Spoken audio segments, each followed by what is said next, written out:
Subscribe and download over 1 million code snippet including this tutorial from codegive.com, link in the description below. Python provides several built-in data structures to store and organize data.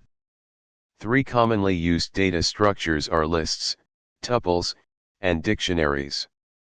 In this tutorial, we will explore the differences between these 3 types and provide code examples to illustrate their usage.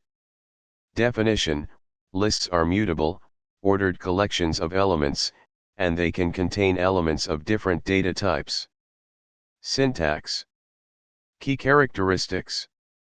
Example. Definition: tuples are immutable, ordered collections of elements, and they can also contain elements of different data types. Syntax. Key characteristics.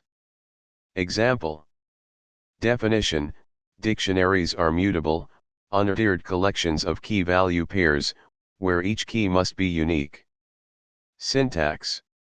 Key characteristics. Example.